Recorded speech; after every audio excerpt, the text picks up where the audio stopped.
बोलिए श्री कृष्ण भगवान की जय। गुरु नारायण भगवान की जय।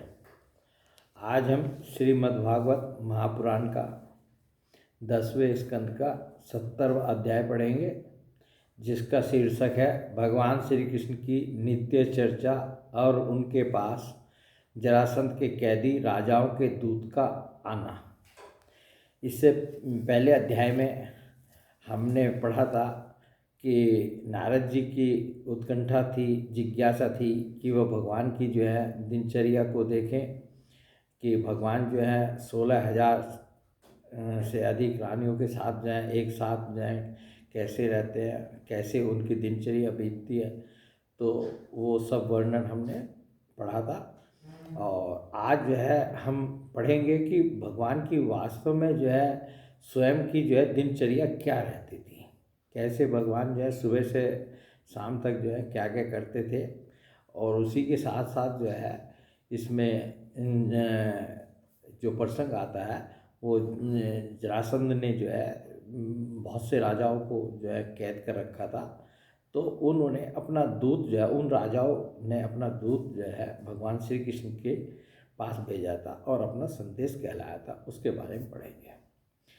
श्री सुखदेव जी कहते हैं, परीक्षित, जब सवेरा होने लगा, कुक्कुट यानी मुर्गे बोलने लगते, तब वे श्री कृष्ण पत्नियां जिनके कंठ में श्री कृष्ण ने अपनी भुजा डाल रखी है उनके बिछोह की आशंका से व्याकुल हो जाती और उन मुर्गों को कोसने लगती। उस समय पारिजात की सुगंध से सुवासित भीनी भीनी वायु बहने लगती। भौरे तालस्वर से अपनी संगीत की तान छेड़ देते। पक्षियों की नींद उचट जाती और वे बंदीजनों की भांति भगवान श्री कृष्ण को जगाने के लिए मधुर स्वर से कलरव करने लगते हैं। तो ये सुबह का जो दृश्य है उसका वर्णन हो रहा है कि उस समय जो है क्या होता था। तो भगवान श्री कृष्ण की जो पत्नियां हैं, वो जिनके कंठ में श्री कृष्ण ने अपनी भुजा डाल रखी है, उनको लगने लगता था कि उनका बिछोह जो है, अब भगवान श्री कृष्ण जगेंगे, उठ जाएंगे तो उनसे उनका बिछोह होगा। तो उससे व्याकुल होने लगती और मुर्गों को कोसने लगती। उस समय पारिजात की सुगंध से सुवासित भीनी भीनी वायु बहने लगती। भौरे ताल स्वर से अपनी संगीत की तान छेड़ देते। पक्षियों की नींद उचट जाती और वे बंदीजनों की भांति भगवान श्री कृष्ण को जगाने के लिए मधुर स्वर से कलरव करने लगते। रुक्मणी जी अपने प्रियतम के भुजपास से बंदी रहने पर भी आलिंगन छूट जाने की आशंका से अत्यंत सुहावने और पवित्र ब्राह्म मुहूर्त को भी ऐसे ही समझने लगती थी। और ब्राह्म मुहूर्त में क्योंकि भगवान श्री कृष्ण जगते थे, तो यहाँ बतला रहे हैं कि रुक्मणी जी जो हैं, जो अपने प्रियतम के भुजपास में बंदी रहने पर भी आलिंगन छूट जाने की आशंका से इस ब्राह्मण को भी जो है असह्य समझने लगती थी। भगवान श्री कृष्ण प्रतिदिन ब्राह्म मुहूर्त में ही उठ जाते और हाथ मुंह धोकर अपने मायातीत आत्म स्वरूप का ध्यान करने लगते। उस समय उनका रोम रोम आनंद से खिल उठता था। भगवान जो है ब्राह्म मुहूर्त में उठ करके क्या करते थे, अपने आत्म स्वरूप का ध्यान करते थे। और परीक्षित, भगवान का वह आत्म स्वरूप सजातीय, विजातीय और स्वगत भेद से रहित एक अखंड है, क्योंकि उसमें किसी प्रकार की उपाधि या उपाधि के कारण होने वाला अन्य वस्तु का अस्तित्व नहीं है। और यही कारण है कि वह अविनाशी सत्य है। जैसे चंद्रमा, सूर्य आदि नेत्र इंद्रिय के द्वारा और नेत्र इंद्रिय चंद्रमा, सूर्य आदि के द्वारा प्रकाशित होते हैं, वैसे ही वह आत्मस्वरूप दूसरे के द्वारा प्रकाशित नहीं, स्वयं प्रकाश है। इसका कारण यह है कि अपने स्वरूप में ही सदा सर्वदा और काल की सीमा के परे भी एक रस स्थित रहने के कारण अविद्या उसका स्पर्श भी नहीं कर सकती। इसी से प्रकाश्य प्रकाशक भाव उसमें नहीं है। जगत की उत्पत्ति, स्थिति और नाश की कारणभूता ब्रह्म शक्ति, विष्णु शक्ति और रुद्र शक्तियों के द्वारा केवल इस बात का अनुमान हो सकता है कि वह स्वरूप एक रस, सत्ता रूप और आनंद स्वरूप है। उसी को समझाने के लिए ब्रह्म नाम से कहा जाता है। भगवान श्री कृष्ण अपने उसी आत्मस्वरूप का प्रतिदिन ध्यान करते। तो भगवान जो है ब्राह्म मुहूर्त में उठ करके सबसे पहला कार्य क्या करते थे, अपने आत्मस्वरूप का ध्यान करते थे। और बाकी ये जितना भी जो है भगवान के जो भगवान का जो गुण है, भगवान के जो स्वरूप है, उसका जो है ये वर्णन हुआ है, जिसका कि वो अपने आत्म स्वरूप में स्थित होकर के ध्यान करते थे। भगवान श्री कृष्ण अपने उसी आत्मस्वरूप का प्रतिदिन ध्यान करते, इसके बाद में विधि पूर्वक निर्मल और पवित्र जल में स्नान करते, फिर शुद्ध धोती पहनकर दुपट्टा ओढ़कर यथाविधि नित्य क्रम संध्या वंदन आदि करते, इसके बाद हवन करते और मौन होकर गायत्री का जप करते। क्योंकि क्यों न हो, वे सत्पुरुषों के पात्र आदर्श जो हैं, और भगवान जैसे जैसे जो है आचरण करते, तो मतलब जो है दूसरे लोगों को भी शिक्षा जो है, जो उनके घर परिवार और दूसरे प्रजाजन थे, तो उनको भी जो है वो एक शिक्षा ही देते थे कि उठ कर के जो है कैसे कैसे जो है अपना दिनचर्या जो है कैसे होनी चाहिए और कैसे बितानी चाहिए। तो ब्राह्म मुहूर्त में उठना चाहिए, आत्मस्वरूप का ध्यान करना चाहिए, और उसके बाद जो है वो मौन होकर के गायत्री का जप भी करते थे। वे सत्पुरुषों के पास आदर्श जो है। इसके बाद सूर्योदय होने के समय सूर्योपस्थान करते और अपने कला स्वरूप देवता ऋषि तथा पितरों का तर्पण करते, फिर कुल के बड़े बूढ़ों और ब्राह्मणों की विधि पूर्वक पूजा करते। इसके बाद परम मनस्वी श्री कृष्ण दुधारू पहले पहल ब्याई हुई बछड़ों वाली सीधी सात गौओं का दान करते, और उसके बाद क्या करते, अपने जो बड़े बूढ़े थे और ब्राह्मण थे उनकी विधि पूर्वक पूजा करते। और उसके बाद जो है श्री कृष्ण दुधारू पहले पहल ब्याई हुई बछड़ों वाली सीधी शांत गौओं का दान करते। उस समय उन्हें सुंदर वस्त्र और मोतियों की माला पहना दी जाती, सींग में सोना और खुरों में चांदी मढ़ दी जाती। वे ब्राह्मणों को वस्त्राभूषणों से सुसज्जित करके रेशमी वस्त्र मरचम और तिल के साथ प्रतिदिन 13,084 गौवें इस प्रकार दान करते। तो उन गायों को जो है मतलब किस प्रकार से जो है दान करने से पहले जो है तैयार किया जाता था, और भगवान प्रतिदिन जो है कितनी गाय दान करते, 13,084 गौवें जो है वो प्रतिदिन ब्राह्मणों को दान करते। तदंतर अपनी विभूति रूप गौ ब्राह्मण देवता और कुल के बड़े बूढ़े गुरुजन और समस्त प्राणियों को प्रणाम करके मांगलिक वस्तुओं का स्पर्श करते, सबको प्रणाम करते, बड़े बूढ़ों को ब्राह्मणों को हर उसको। परीक्षित यद्यपि भगवान के शरीर का सहज सौंदर्य ही मनुष्य लोक का अलंकार है, फिर भी वे अपने पीताम्बर आदि दिव्य वस्त्र कौस्तुभ आदि आभूषण पुष्पों के हार और चंदन आदि दिव्य अंगराग से अपने को आभूषित करते हैं।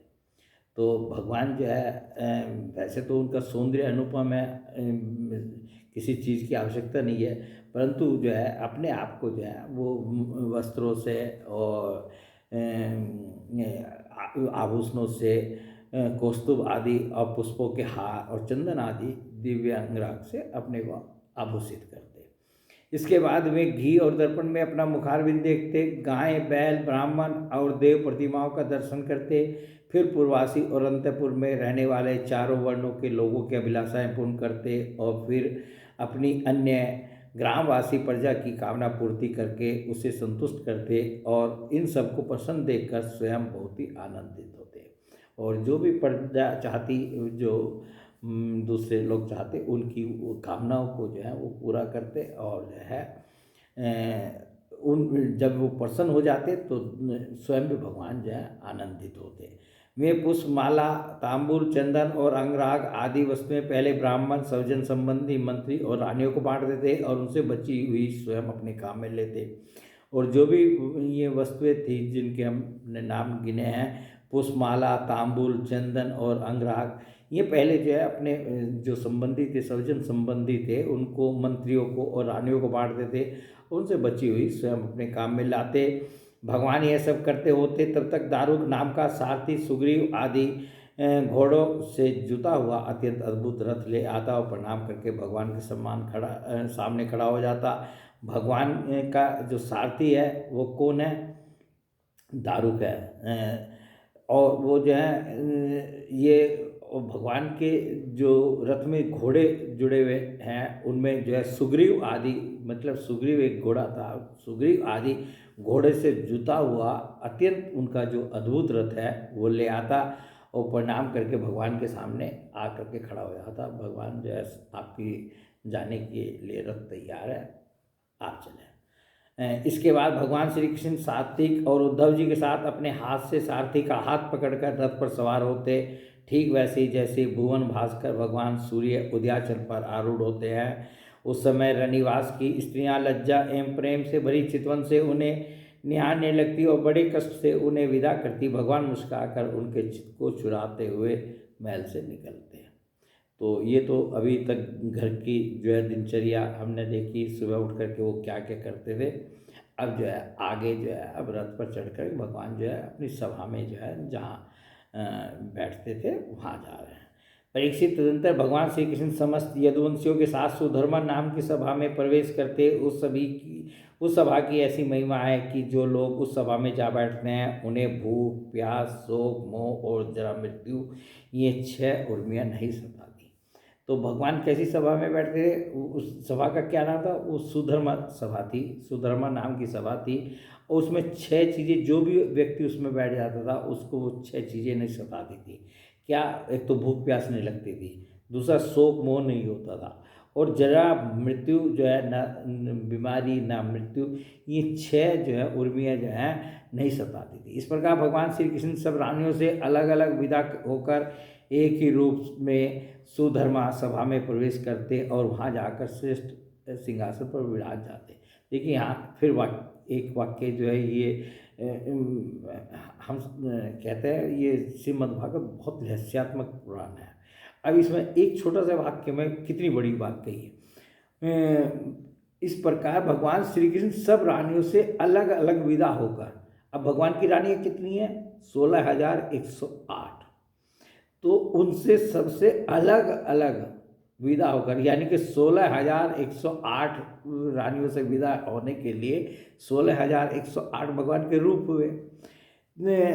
उनसे विदा होकर एक ही रूप में जब सुधर्मा सभा में बैठते थे एक ही रूप में जाते थे, मतलब वो फिर जैसे सिमट करके फिर एक रूप हो जाता था भगवान का। तो एक ही रूप में सुधर्मा सभा में प्रवेश करते और वहाँ जाकर श्रेष्ठ सिंहासन पर विराज जाते। उनकी अंग कांति से दिशाएं प्रकाशित होती रहती। उस समय यदुवंशी वीरों के बीच में यदुवंश शिरोमणि भगवान श्री कृष्ण की ऐसी शोभा होती जैसे आकाश में तारों से घिरे हुए चंद्रदेव शोभायमान होते। तो ये अपनी भगवान जो है सुधर्मा सभा में बैठ गए। अब आगे क्या होता है? परीक्षित सभा में विदूषक लोग विभिन्न प्रकार के हास्य विनोद से, नटाचार्य अभिनय से और नर्तकियाँ कलापूर्ण नृत्यों से अलग अलग अपनी टोलियों के साथ भगवान की सेवा करती।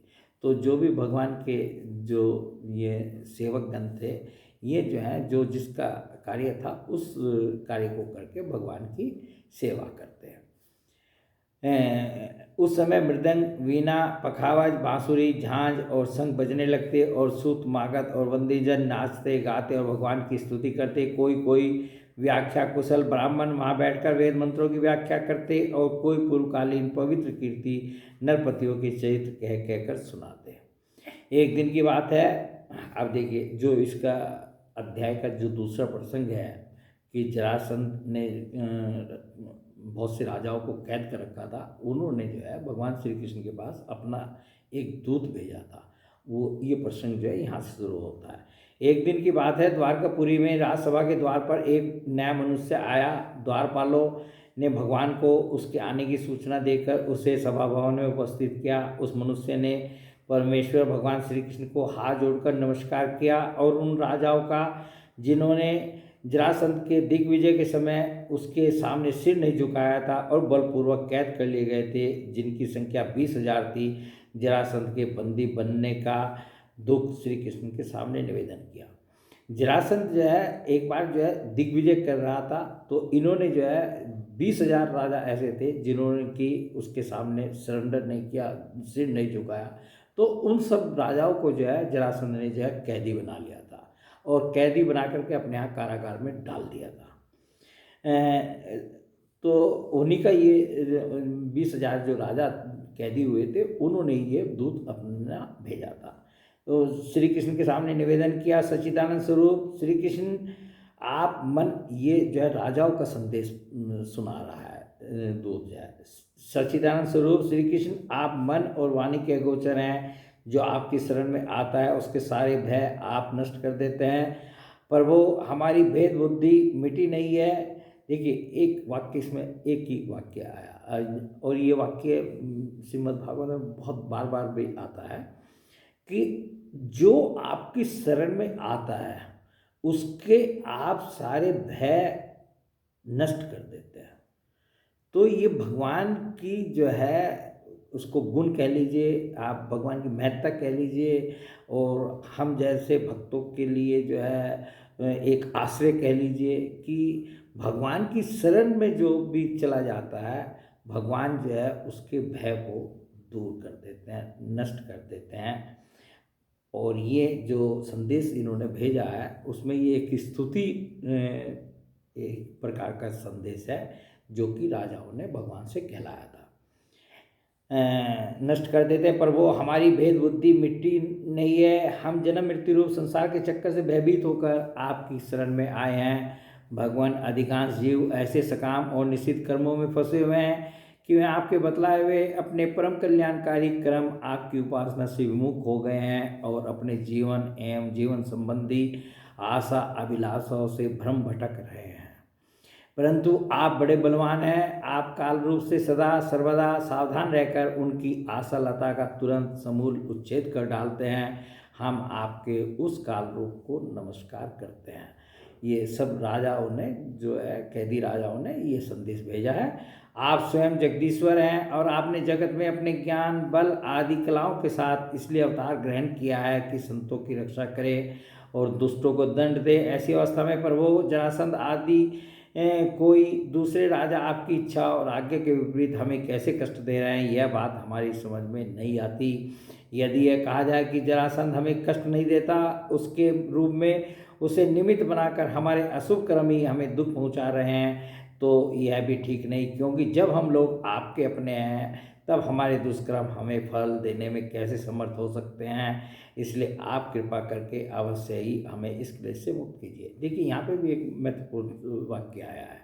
इसमें आया है कि हम तो समझते हैं कि भाई जो है जरासंध जो है हमें कष्ट दे रहा है, तो उसके रूप में उसे निमित्त बनाकर जो है हो सकता है कि जरासंध की कोई गलती नहीं हो, हमारे अशुभ कर्म ही जो हैं वो फल रूप में जो है, जो हम कष्ट भोग रहे हैं उसका कारण जो है हमारे किए हुए जो अशुभ कर्म है वो ही हों। परंतु भगवान जो है, अब वो भगवान से कह रहे हैं, राजा लोगों का जो संदेश है उसमें आया है, वो भगवान से कह रहे हैं यह भी ठीक नहीं, क्योंकि जब हम लोग आपके अपने हैं तब हमारे दुष्कर्म हमें फल देने में कैसे समर्थ हो सकते हैं। हे भगवान, जब हम आपके अपने हैं तो हमारे दुष्कर्म ही हमारा क्या बिगाड़ लेंगे? हमने दुष्कर्म किए होंगे, ठीक है, तो उस दुष्कर्म का भी वो फल नहीं हो सकता कि हमें जो दुख मिल रहा है। तो मतलब उनका विश्वास देखिए, और वो भगवान को इस संदेश के द्वारा ये कह रहे हैं कि जो भगवान की शरण में चले जाते हैं उनके से यदि कोई गलती भी हो जाए, कोई कुकर्म भी हो जाए, कोई दुष्कर्म भी हो जाए, तो भी उनको उसका भी फल जो है भगवान जो है माफ़ कर देते हैं और नहीं मिल पाता, नहीं देते, नहीं मिलता उनको उसके निमित्त जो है वो दुख नहीं मिलता। इसलिए आप कृपा करके अवश्य ही हमें इस क्लेश से मुक्त कीजिए। प्रभु, हम जानते हैं कि राजा पने का सुख प्राप्त के अधीन और एवं विशेषाद्य है, और सच कहें तो सपन सुख के समान अत्यंत तुच्छ और असत है। और अब जो है उनकी समझ में आ रहा है, अब कैदी हो गए हैं ना जरासंध के, तो अब जो है राजा पने के बारे में कह रहे हैं कि राजा पने का सुख प्राप्त के अधीन एवं विशेषाद्य है, और सच कहें तो सपन सुख के समान अत्यंत तुच्छ और असत है, कि तुच्छ भी है और असत भी है। राजा, यदि कोई राजा बनकर के सोचे कि बहुत सुख मिल रहा है, तो ये राजा कह रहे हैं कि हमने महसूस कर लिया है, अनुभव कर लिया है कि ये सुख जो है ये तुच्छ है और असत है। साथ ही इस सुख को भोगने वाला ये शरीर भी एक प्रकार से मुर्दा ही है। अब उनमें ज्ञान उत्पन्न हो रहा है और कह रहे हैं कि साथ ही यह शरीर भी एक प्रकार से मुर्दा ही है और इसके पीछे सदा सर्वदा सैकड़ों प्रकार के भय लगे रहते हैं, परंतु हम तो इसी के द्वारा जगत के अनेकों भार ढो रहे हैं। और यही कारण है कि हमने अंतःकरण के निष्काम भाव और निसंकल्प स्थिति से प्राप्त होने वाले आत्मसुख का परित्याग कर दिया है। सचमुच हम अत्यंत अज्ञानी हैं और आपकी माया के फंदे में फंसकर क्लेश पर क्लेश भोगते जा रहे हैं। भगवान की माया तो सब जगह व्याप्त है और भगवान की माया में ही जो हर आदमी फंसा हुआ है, हर इंसान जीव फंसा हुआ है। तो ये राजा लोग कह रहे हैं कि हम आपकी माया के फंदे फंसकर क्लेश पर क्लेश भोगते जा रहे हैं। भगवान आपके चरण कमल शरणागत पुरुषों के समस्त शोक और मोह को नष्ट कर देने वाले हैं। फिर देखिए बार बार जो है ये वाक्य जो है श्रीमद् भागवत में आता है कि भगवान के जो चरण कमल हैं वो कैसे हैं, वो क्या करते हैं। भगवान आपके चरण कमल शरणागत पुरुषों के समस्त शोक और मोह को नष्ट कर देने वाले हैं।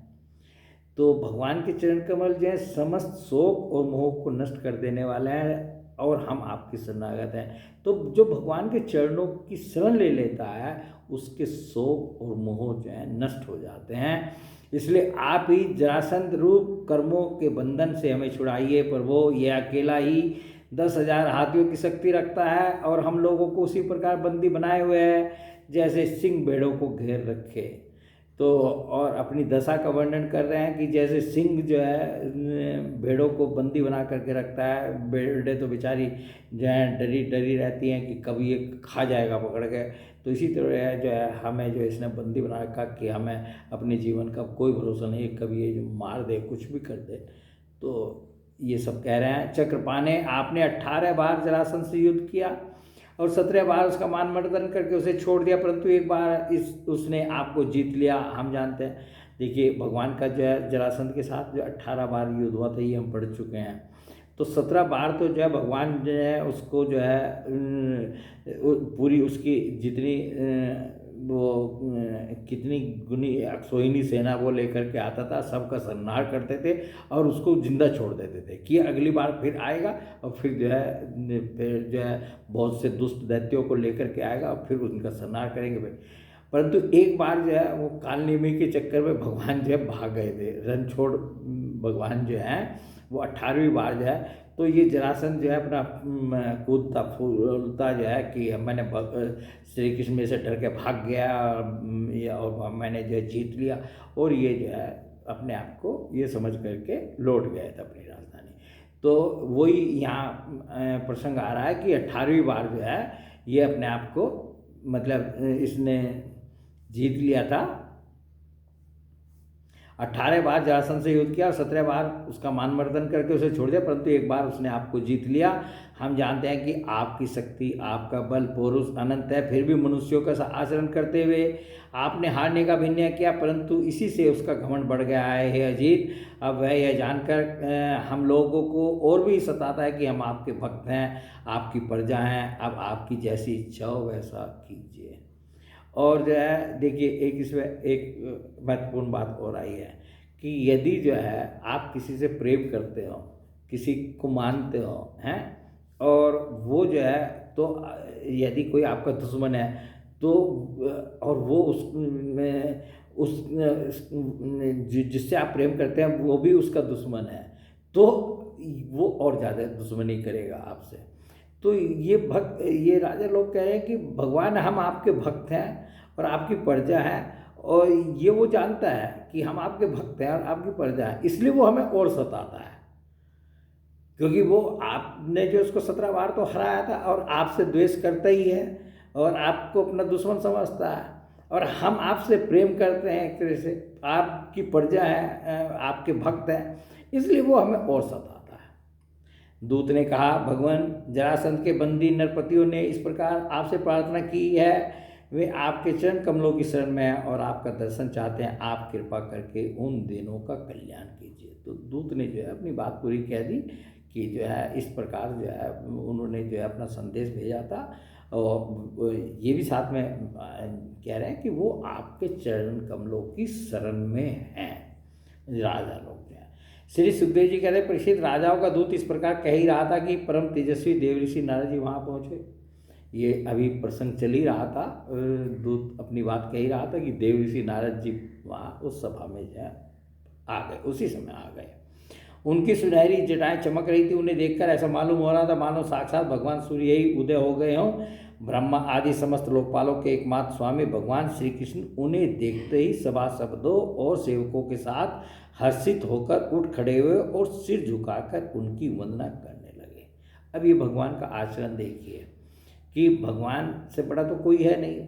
और देव ऋषि नारद जी आए तो उन्होंने जो है उनका किस तरह से जो है स्वागत किया, किस तरह से जो है उनका वो किया, स्वागत सत्कार किया कि उनको देखते ही सभासदों जितने भी लोगों के साथ वो बैठे हुए थे और सेवकों के साथ जो है वो हर्षित होकर उठ खड़े हुए और सिर झुकाकर उनकी वंदना करने लगे।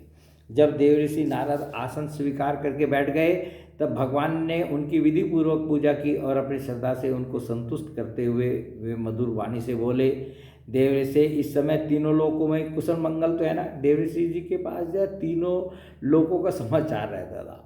तो भगवान जो है देव ऋषि नारद जी से यही पूछ रहे हैं कि आप तो जो है तीनों लोकों में घूमते रहते हैं, तो तीनों लोगों के समाचार हम लोगों को आपके द्वारा घर बैठे ही मिल जाते हैं। अब आप बताइए तीनों लोगों में सब जो है कुशल मंगल तो है ना।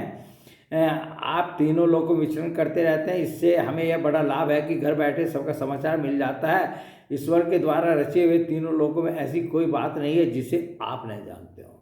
समझिए, तीनों लोगों में ऐसी कोई घटना नहीं होती जिसको आप नहीं जानते हो। अतः हम आपसे ये जानना चाहते हैं कि युधिष्ठिर आदि पांडव इस समय क्या करना चाहते हैं। तो आप जो है कृपया हमें ये बताइए। फिलहाल हम ये जानना चाहते हैं कि युधिष्ठिर जो पांचों पांडव हैं, युधिष्ठिर आदि, वे क्या करना चाहते हैं। देव ऋषि नारद जी ने कहा, सर्वव्यापक अनंत आप इसके निर्माता हैं। देव ऋषि नारद जी तो भाई कुछ भी हो, भगवान को भगवान समझ करके बात कर रहे हैं और करेंगे। तो सर्वव्यापक अनंत आप इसके निर्माता हैं और इतने बड़े मायावी हैं कि बड़े बड़े मायावी ब्रह्मा जी आदि भी आपकी माया का पार नहीं पा सकते। और देव ऋषि नारद जी ने बिल्कुल सत्य बात कही कि आप इतने बड़े मायावी हैं, भगवान से कह रहे हैं कि बड़े बड़े मायावी जो ब्रह्मा जी आदि भी हैं, जो सृष्टि का निर्माण करते हैं, वे भी आपकी माया का पार नहीं पा सकते, पर वो आप सबके घट घट में अपनी अचिंत्य शक्ति से व्याप्त रहते हैं। ठीक वैसे ही जैसे अग्नि लकड़ियों में अपने को छिपाए रखती है, आप सबके अंतःकरण में विराजमान रहते हैं। और कैसे विराजमान रहते हैं? जैसे लकड़ी में आग होती है परंतु दिखती नहीं, छिपाए रखते हैं। लोगों की दृष्टि सत्व आदि गुणों पर ही अटक जाती है, इससे आपको वे नहीं देख पाते। मैंने एक बार नहीं अनेकों बार आपकी माया देखी है। इसलिए आप जो यूं अनजान बनकर पांडवों का समाचार पूछते हैं, उससे मुझे कुछ कौतूहल नहीं हो रहा है। अरे भला आपसे क्या छिपा है महाराज, आप तो जैसे अंतर्यामी हैं, आप तो सब कुछ जानते हैं, त्रिलोकिनी पूरा सब, पूरे ब्रह्मांड का सब कुछ आप जो है हर चीज़ जानते हैं। तो आप जो है मेरे से पूछ रहे हैं कि पांडव जो है क्या करना चाहते हैं, बताइए। तो ये मेरे लिए क्या है, कौतूहल ही है। भगवान आप अपनी माया से इस जगत की रचना और संहार करते हैं और आपकी माया के कारण ही यह असत्य होने पर भी सत्य के समान प्रतीत होता है। बिल्कुल सही बात कह रही है कि भगवान जो है अपनी माया से ही जो है जगत की रचना करते हैं, संहार करते हैं, और ये असत्य होने पर भी, ये जो जगत जो है ये असत्य होने पर भी सत्य के समान प्रतीत होता है। आप कब क्या करना चाहते हैं यह बात भली भांति कौन समझ सकता है। अब देव ऋषि नारद जी ने भी इस बात पर मोहर लगा दी कि जो है आप कब क्या करना चाहते हैं, इस बात को कोई नहीं जानता। कि भगवान जो है कि आगे की प्लानिंग क्या है, क्या करेंगे, क्या करना चाहते हैं, इसको कोई नहीं जानता। आपका स्वरूप सर्वथा अचिंतनीय है। मैं तो केवल बार बार आपको नमस्कार करता हूँ, और जो जिस अपनी बुद्धि का जो है मतलब शरणागत हो जाता है बुद्धि से, वो जो है भगवान को सिर्फ यही कह सकता है कि मैं आपको बार बार नमस्कार करता हूँ, बार बार नमस्कार करता हूँ। मेरी ना कोई बुद्धि काम करती है, ना कुछ काम करती है, मैं आपके शरणागत हूँ, और कुछ हो ही नहीं सकता। तो वही स्थिति जो है यहाँ नारद जी की हो रही है। और नारद जी कह रहे हैं आप सब कुछ जानते हैं, सब कुछ वो करते हैं, और मैं तो बस आपको बार बार नमस्कार करता हूँ, आप इतने बड़े मायावी वैसे हैं, समझ गए, आपकी माया से ही जो है यहाँ इस संसार में असत्य जो सत्य की तरह भास रहा है। तो देव ऋषि नारद जी ने अपनी बात कही। शरीर और इससे संबंध रखने वाली वासनाओं में फंसकर जीव जन्म मृत्यु के चक्कर में भटकता रहता है तथा यह नहीं जानता कि मैं इस शरीर से कैसे मुक्त हो सकता हूँ। वास्तव में उसी के हित के लिए आप नाना प्रकार के लीलावतार ग्रहण करके अपने पवित्र यश का दीपक जला देते हैं, जिसके सहारे वह इस अनर्थकारी शरीर से मुक्त हो सके।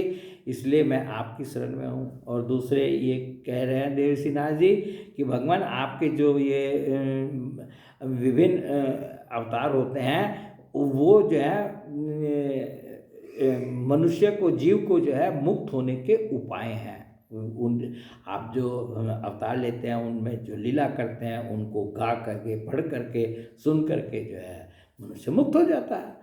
तो इसलिए मैं आपकी शरण में, पर वो आप स्वयं परब्रह्म हैं, तथापि मनुष्यों की सी लीला का नाटक करते हुए मुझसे पूछ रहे हैं। इसलिए आपके फुफेरे भाई और प्रेमी भक्त राजा युधिष्ठिर क्या करना चाहते हैं, यह बात मैं आपको सुनाता हूँ। चलो भाई, ये सब बात ठीक है, परंतु आप मनुष्य लीला में हैं और मनुष्य जैसी लीला कर रहे हैं। मैंने तो आपकी वास्तविकता का थोड़ा सा वर्णन कर दिया सब सभासदों के सामने बैठ करके, समझिए, परंतु जो है आप मनुष्य लीला कर रहे हैं। तो मैं पूछ रहे हैं मेरे से, तो मैं बताता हूँ कि युधिष्ठिर जो है क्या करना चाहते हैं। इसमें संदेह नहीं कि ब्रह्मलोक में किसी को जो भोग प्राप्त हो सकता है वह राजा युधिष्ठिर को यही प्राप्त है। उन्हें किसी वस्तु की कामना नहीं है, फिर भी वे श्रेष्ठ यज्ञ राजसूय के द्वारा आपकी प्राप्ति के लिए आपकी आराधना करना चाहते हैं। आप कृपा करके उनकी इस अभिलाषा का अनुमोदन कीजिए। तो इन्होंने कह दिया कि राजा युधिष्ठिर जो हैं, आपने मेरे से पूछा कि युधिष्ठिर क्या करना चाहते हैं, वो राष्ट्रीय यज्ञ करना चाहते हैं आपकी आराधना के लिए, और आप उनके इस यज्ञ को पूर्ण करने में उनका सहयोग कीजिए। मतलब जो आप जो है पहले तो अनुमोदन कर दीजिए कि हाँ उनका ये यज्ञ जो है हो जाए, जो उनकी इच्छा है वो पूरी हो जाए, तो जो है वो उनका राष्ट्रीय यज्ञ जो है हो जाएगा। भगवान उस श्रेष्ठ यज्ञ में आपका दर्शन करने के लिए बड़े बड़े देवता और यशस्वी नरपतिगण एकत्र होंगे, पर वो आप स्वयं विज्ञानानंद गण ब्रह्म हैं। आपके श्रवण कीर्तन और ध्यान करने मात्र से अंतर्जय भी पवित्र हो जाते हैं। फिर जो आपका दर्शन और स्पर्श प्राप्त करते हैं उनके संबंध में तो कहना ही क्या है। त्रिभुवन मंगल आपकी निर्मल कीर्ति समस्त दिशाओं में छा जा रही है और स्वर्ग, पृथ्वी और पाताल में व्याप्त हो रही है। ठीक वैसे ही जैसे आपकी चरणामृत धारा स्वर्ग में मंदाकिनी, पाताल में भोगवती और मर्त्यलोक में गंगा के नाम से प्रवाहित होकर सारे विश्व को पवित्र कर रही है। श्री सुखदेव जी कहते हैं, परीक्षित, सभा में जितने यदुवंशी बैठे थे वे सब इस बात के लिए अत्यंत उत्सुक हो रहे थे कि पहले जरासंध पर चढ़ाई करके उसे जीत लिया जाए। अतः उन्हें नारद जी की बात पसंद न आई। तब ब्रह्मा आदि के शासक भगवान श्री कृष्ण ने तनिक मुस्कुराकर बड़ी मीठी वाणी से उद्धव जी से कहा। तो देखिए, सभासद जितने भी बैठे हुए थे उन्होंने जो है, जो जरासंध ने जिन राजाओं को 20,000 राजाओं को कैदी बना रखा था, उन्होंने जो दूत भेजा था, उस दूत ने जो उनका संदेश सुनाया था राजाओं का, वो सब सुना था। तो जितने भी सभासद वहाँ बैठे हुए थे वो चाह रहे थे कि भगवान श्री कृष्ण जो है पहले जो है जरासंध को युद्ध में जीते, और जो है उसके बाद जो है फिर, और इधर नारद जी आ गए। नारद जी ने कहा कि भाई वो राजा युधिष्ठिर जो है राष्ट्रीय यज्ञ करना चाहते हैं तो उसका अनुमोदन कीजिए, उसको उनका यज्ञ करवाइए। तो भगवान श्री कृष्ण ने जो है दोनों की बात समझ रहे हैं, नारद जी की बात भी समझ रहे हैं कि उन्होंने कहा राष्ट्रीय यज्ञ करना चाहते युधिष्ठिर, वो यज्ञ कराना है। और इधर सभासद भी क्या चाह रहे हैं, सभासद चाह रहे हैं कि जरासंध का वध हो, कि वो कैदी राजा जो है छूटे और जो है वो। तो भगवान श्री कृष्ण ने जो है आगे बढ़ने के लिए एक और उपाय निकाला। उन्होंने जो है क्या किया, उद्धव जी को बुलाया और कि उद्धव जी की भी राय जो है ली जाए। भाई नारद जी ने तो अपनी राय दे दी, अब उद्धव जी की राय ली जाए। भगवान श्री कृष्ण ने कहा, उद्धव, तुम मेरे परम हितैषी सुहृद हो, शुभ सम्मति देने वाले और कार्य के तत्व को भली भांति समझने वाले हो, इसलिए हम तुम्हें अपना उत्तम नेत्र मानते हैं। अब तुम ही बताओ कि इस विषय में हमें क्या करना चाहिए। तुम्हारी बात पर हमारी श्रद्धा है, इसलिए हम तुम्हारी सलाह के अनुसार ही काम करेंगे। जब उद्धव जी ने देखा कि भगवान श्री कृष्ण सर्वज्ञ होने पर भी अनजान की तरह सलाह पूछ रहे हैं, तब वे उनकी आज्ञा सिरोधार्य करके बोले। और उद्धव जी तो भगवान के जितने नज़दीक थे, इतने नज़दीक कोई भी नहीं था उनके पार्षदों में। तो जो है वो सोचने लगे कि भगवान तो सर्वज्ञ हैं, सब कुछ वैसे ही जानते हैं, फिर भी वो मेरे से मनुष्य की लीला कर रहे हैं भगवान श्री कृष्ण इस समय, तो मेरे से पूछे, मैं इसका उत्तर दूंगा। तो इसका उत्तर जो है वो अगले अध्याय में होगा। और आज का ये अध्याय यहीं पर समाप्त होता है। बोलिए भगवान श्री कृष्ण की जय, गुरु नारायण भगवान की जय।